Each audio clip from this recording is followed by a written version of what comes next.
The soul sees no enemies, only mirrors. Edgar Cayce saw it coming over 80 years ago. Something so specific, so detailed about Israel and Iran that religious scholars tried to bury it. And what's even more disturbing, the Bible seems to confirm exactly what Cayce predicted, but with one terrifying difference that changes everything we thought we knew about the end times. You see, while everyone's watching the news about missiles and military strikes, there's a deeper spiritual battle unfolding that both Cayce and biblical prophecy warned us about. And if you're feeling that strange pull to understand what's really happening, that inexplicable sense that this conflict is different from all the others, you're not imagining it. Your soul knows something your mind hasn't caught up to yet. Before I reveal what Cayce said that made religious authorities so uncomfortable they tried to suppress it for decades, let me ask you something. Have you noticed how this particular conflict feels different? How it seems to carry a weight that goes beyond politics or territory? That's because, according to both Cayce's readings and specific biblical passages I'm about to share, this isn't just another war. This is the beginning of something that will fundamentally reshape human consciousness. Edgar Cayce, the sleeping prophet who gave over 14,000 documented readings, had a peculiar obsession with the Middle East that puzzled even his closest associates. While in trance, he would speak about Israel and Persia, which is modern-day Iran, with such specificity that stenographers would often stop and ask him to repeat himself. They couldn't believe what they were hearing. What made these readings so controversial wasn't just their accuracy about future events. It was how they seemed to contradict traditional biblical interpretation, while simultaneously revealing hidden meanings in Scripture that scholars had missed for centuries. Cayce spoke of a cosmic timeline, a spiritual calendar written in the very landscape of the Middle East, where every conflict, every alliance, every betrayal was part of a larger pattern leading to what he called the new root race. Now here's where it gets truly unsettling. In reading 3976:15, given in January 1944, Cayce described a specific sequence of events that would unfold when, and I quote, "The young lion of Judah confronts the ancient bearer of light from Persia." He said this confrontation wouldn't be what it appears on the surface. While the world would see missiles and military movements, the real battle would be fought in what he called the fourth dimension, the realm where souls make collective choices that determine humanity's future. But Cayce didn't stop there. He connected this conflict to Revelation chapter 16, but with an interpretation that turned traditional understanding upside down. You see, most biblical scholars focus on the literal interpretation of the 7 bowls of wrath. Cayce revealed that these bowls represent 7 stages of consciousness that humanity must pass through, and the conflict between Israel and Iran would trigger the 6th bowl, the gathering at Armageddon. Here's what's really going to shake you. Cayce said that Armageddon isn't a physical battle at all. It's a battle within human consciousness, and the external conflict we're witnessing is merely the shadow, the 3-dimensional projection of this inner spiritual war. Every missile launched, every diplomatic failure, every escalation is actually reflecting humanity's internal struggle between the old consciousness of separation and the emerging consciousness of unity. The readings get even more specific. Cayce described how this conflict would begin with what he called the theft of fire, which many now interpret as nuclear capabilities. He said when Persia believes it has mastered the sun's power, referring to nuclear technology, the ancient karmic debt between these 2 nations would demand payment. But here's the twist that Cayce revealed. This isn't about punishment or divine wrath. It's about transformation. You might be wondering how this connects to current events. Well, Cayce gave specific markers to watch for. He said the conflict would intensify when Saturn enters Pisces, which happened in March 2023 and continues through 2026. He mentioned that during this period, hidden alliances would be revealed, and nations that appeared neutral would be forced to choose sides. Sound familiar? But what really sent chills down the spines of those who first heard these readings was Cayce's description of what he called the Great Purification. Unlike the biblical flood that cleansed through water, this purification would come through consciousness itself. He said every soul on earth would be forced to confront their deepest fears and highest aspirations simultaneously. The conflict in the Middle East would act as a global mirror, reflecting back to humanity its own divided nature. Now you might be thinking, this sounds too metaphysical, too removed from the real suffering happening right now. But Cayce addressed this directly. He said the physical destruction would be real and devastating, but it would serve as what he called a supreme catalyst. Just as pressure creates diamonds, this conflict would pressure human consciousness to evolve or perish. What's particularly fascinating is how Cayce's readings align with specific biblical prophecies that most people overlook. In Ezekiel 38, there's a prophecy about Gog and Magog that traditional interpretation links to Russia and its allies attacking Israel. But Cayce revealed something different. He said Gog and Magog represent states of consciousness, not geographical locations. Gog represents the human ego's last, desperate attempt to maintain control through force, while Magog represents the magnetic pull of materialism that keeps souls trapped in lower consciousness. The synchronicities between Cayce's timeline and current events are impossible to ignore. He spoke of a leader arising in Persia who would believe himself to be doing God's work while actually serving what Cayce called the forces of darkness. This leader would unite ancient grievances with modern weapons, creating what Cayce described as a spiritual atomic bomb, far more dangerous than any physical weapon. But here's what the religious authorities didn't want you to know. Cayce revealed that this conflict would trigger something called the Akashic Convergence. For those unfamiliar with this term, the Akashic records are like a cosmic database containing every thought, action, and intention from all of human history. Cayce said that during this Israel-Iran conflict, these records would begin downloading directly into human consciousness. People would start remembering past lives, understanding karmic connections, and seeing through the veil that separates the physical from the spiritual realm. This is already happening. Have you noticed how many people are suddenly having prophetic dreams about the Middle East? How individuals with no connection to these regions are feeling physically ill when violence escalates? That's not coincidence. According to Cayce, every soul that has ever incarnated in these lands, and that includes most of humanity over thousands of years, carries cellular memories that are being activated right now. The biblical correlation here is profound. In Joel 2:28, it states, "I will pour out my spirit on all people. Your sons and daughters will prophesy. Your old men will dream dreams. Your young men will see visions." Cayce said this passage wasn't referring to some distant future event.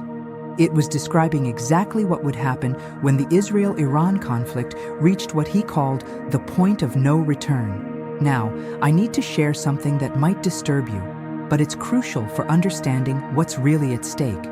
In Reading 294-185, Cayce described a technology that would be developed in the last days. He called it the doctrine of forced awakening. This wasn't a physical weapon, but something far more invasive. He said that the intensity of the conflict would create such a powerful morphic field that souls would be forced to choose their spiritual alignment. No more fence-sitting, no more spiritual procrastination. Every human being would have to declare whether they serve the forces of unity or separation. What makes this particularly relevant right now is that Cayce connected this to a specific biblical prophecy that most people misinterpret. In Revelation 13:16-17, it speaks of a mark without which no one can buy or sell. Traditional interpretation sees this as some kind of physical chip or tattoo, but Cayce revealed something far more profound. He said this mark is actually a frequency signature, a vibrational marker that identifies which consciousness stream a soul has chosen to align with. Think about what's happening right now. The world is dividing into camps, not just politically, but spiritually. People are being forced to take sides, not just about the conflict, but about the very nature of reality itself. Do you believe in the old paradigm of might makes right?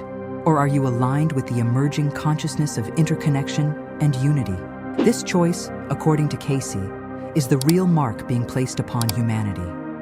But here's where Cayce's prophecy takes an unexpected turn that even biblical scholars find hard to accept. He said that Israel and Iran are actually soul groups that have been switching roles throughout history. Sometimes one plays the aggressor, sometimes the other, but always they are bound together in what he called a sacred dance of opposition.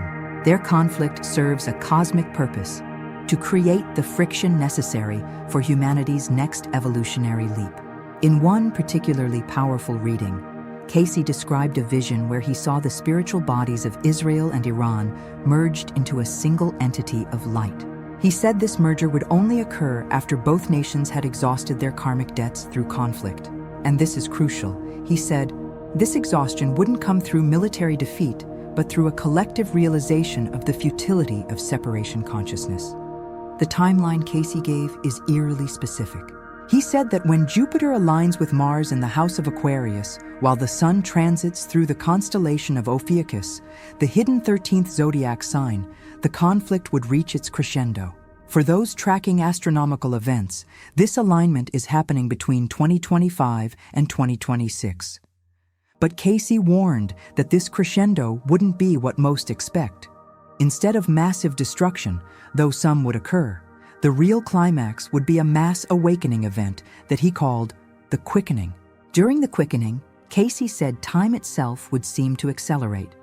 Events that normally take years would unfold in days. Spiritual awakening that typically requires lifetimes would happen in moments. He described it as reality itself shifting into what he called fifth dimensional frequency, where cause and effect become instantaneous, where thoughts manifest immediately, where the veil between the living and the dead becomes gossamer thin. This connects directly to Matthew 24:22, which states, "If those days had not been cut short, no one would survive, but for the sake of the elect, those days will be shortened." Cayce revealed that this shortening of days wasn't about God intervening to stop the conflict. It was about consciousness accelerating to such a degree that humanity would literally outrun its own destruction. We would evolve faster than we could destroy ourselves. Now, if you're feeling a strange resonance with these words, a kind of cellular recognition that goes beyond intellectual understanding, that's not accidental. Cayce said that souls who incarnated during this time chose to be here specifically for this moment. You're not randomly reading this. Your higher self guided you here because you carry what Cayce called liberation codes in your spiritual DNA. Codes that activate when exposed to certain frequency combinations of truth. The practical implications of this are staggering. Cayce provided specific instructions for those living through this time. He said to pay attention to your dreams, especially those featuring water, as water in dreams during this period represents the flow of cosmic consciousness trying to break through. He advised creating what he called stability vortexes in your home through prayer, meditation, and intentional grounding practices. These vortexes would act as spiritual storm shelters during the consciousness hurricanes ahead. But perhaps most importantly, Cayce warned against choosing sides in the traditional sense. He said that aligning with either Israel or Iran politically would miss the entire point. Instead, he urged people to align with what he called the third force, the reconciling power that emerges when thesis and antithesis reach maximum tension. This third force isn't neutrality or indifference. It's an active spiritual position that holds space for transformation rather than victory. The most shocking revelation Cayce made about this conflict is something that biblical literalists have fought to suppress for decades. He said that the true chosen people aren't a nation or ethnicity at all. They're souls from every race, religion, and nation who carry what he called the Christ consciousness gene. This spiritual gene activates during times of maximum planetary crisis, and the Israel-Iran conflict is the trigger humanity has been waiting for, though most don't realize it yet. In reading 3976-29, Cayce described a scene that still gives researchers chills. He saw millions of souls around the world suddenly awakening to memories of their true mission. These weren't random spiritual experiences. These were coordinated activations, synchronized by what he called the cosmic clock. He said when the conflict reaches its darkest hour, when hope seems lost and destruction appears inevitable, that's precisely when these activation codes would fire. But here's what's really going to challenge everything you thought you knew. Cayce revealed that many souls currently incarnated in Iran were actually part of the original Hebrew tribes in past lives, while many in Israel carry Persian mystery school initiations in their soul memory. This role reversal isn't random. It's a deliberate spiritual strategy to force each group to confront their shadow, to literally battle against aspects of their own soul history. The biblical passage that confirms this is hidden in plain sight. In Isaiah 19:25 it says, "The Lord Almighty will bless them, saying, 'Blessed be Egypt my people, Assyria my handiwork, and Israel my inheritance.'" Most skip over this verse, but Cayce revealed its true meaning. These three regions represent three aspects of human consciousness that must be integrated. Egypt represents the subconscious and ancient wisdom. Assyria, which includes modern Iran, represents the bridge between the physical and spiritual, and Israel represents the conscious mind's direct connection to divine will. Now I need to share something that happened in 1943 that Cayce's foundation tried to keep quiet. During a reading about World War II, Cayce suddenly shifted his focus to a future conflict between Israel, which didn't even exist as a nation yet, and Persia.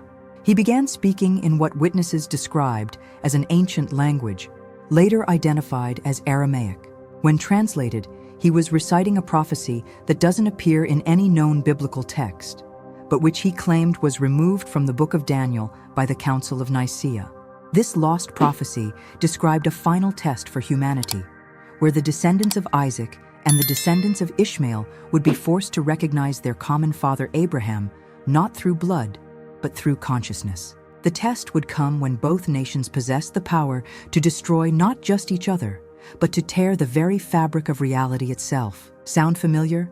We're not just talking about nuclear weapons here. Cayce was describing weapons that could manipulate consciousness itself, weapons that some insiders claim are already being deployed. The synchronicities pile up when you examine current events through Cayce's lens. He spoke of three signs that would indicate the conflict had entered its final phase. First, the sign of the burning waters, which many interpret as attacks on oil facilities or naval conflicts. Second, the sign of the silenced birds, representing the shutdown of communications and possibly electromagnetic warfare. Third, and most ominous, the sign of the false dawn, a light in the sky that mimics sunrise but brings darkness instead. What's particularly chilling is that Cayce connected this conflict to Revelation's sixth seal, but with a twist. He said the great earthquake mentioned isn't geological, but consciousness-based. It's the shattering of humanity's collective ego structure, the collapse of every belief system based on separation and superiority. This earthquake has already begun. Look at how many people are questioning everything they once believed, how institutions are crumbling, how the very nature of truth seems up for debate. But here's the hope, hidden within the prophecy.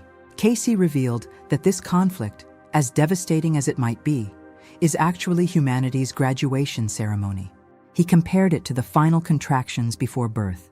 The pain is real, the danger is real, but it's all in service of bringing forth what he called the new human, a being capable of existing simultaneously in multiple dimensions of consciousness. In his most profound reading on this subject, Cayce described a vision that left him shaking. He saw the moment when the conflict would shift from physical to purely spiritual. He said it would begin with children in both Israel and Iran, who would suddenly start speaking words of unity and reconciliation that would confound their parents. These children, what he called the Rainbow Warriors, carry no past life karma from the region. They're pure souls sent specifically to break the cycle. The biblical correlation is found in Isaiah 11:6, "And a little child shall lead them." But Cayce revealed this isn't metaphorical. He said actual children would emerge with such powerful spiritual presence that hardened warriors would lay down their weapons. These children would speak truths so simple yet profound that they would cut through thousands of years of hatred and mistrust like a laser through darkness. Now, if you're wondering when this shift will occur, Cayce provided markers that are disturbingly precise. He said to watch for the day when the moon appears blood red over Jerusalem, while simultaneously appearing silver over Tehran. Astronomers might say this is impossible, but Cayce wasn't speaking of physical astronomy. He was describing a consciousness phenomenon where different groups would literally see reality differently based on their spiritual frequency. The practical guidance Cayce offered for navigating this period is invaluable. He said those who want to serve the light should practice what he called frequency fasting. This means periodically disconnecting from all electronic devices and news sources to allow your natural spiritual frequency to reset. He warned that during the conflict, various forces would use technology to broadcast fear frequencies designed to keep humanity locked in lower consciousness. He also spoke of forming what he called light circles, groups of 13 individuals who would meet regularly to hold the frequency of peace. These aren't prayer groups in the traditional sense. They're more like spiritual power stations, generating and broadcasting frequencies of unity that counteract the waves of hatred and division. Cayce said even one properly functioning light circle could shift the consciousness of an entire city. As we approach the culmination of these prophecies, the question isn't whether you believe Cayce or the Bible or any external authority. The question is whether you can feel the truth of this moment in your bones, in your soul's memory, in that part of you that exists beyond time and already knows how this story ends. Because according to both Cayce and Scripture, the ending has already been written. It's not an ending of destruction, but of transformation so complete that we'll look back at our current consciousness like adults remembering childhood dreams. The choice before each of us isn't whether to support Israel or Iran, whether to prepare for war or pray for peace. The choice is whether to cling to the old consciousness that created this conflict or to leap into the new consciousness that transcends it. And if Cayce was right, that choice is the most important one any soul will make in this entire cosmic cycle. The conflict between Israel and Iran isn't the problem. It's the solution disguised as a problem, the final exam disguised as a catastrophe, the birth disguised as a death.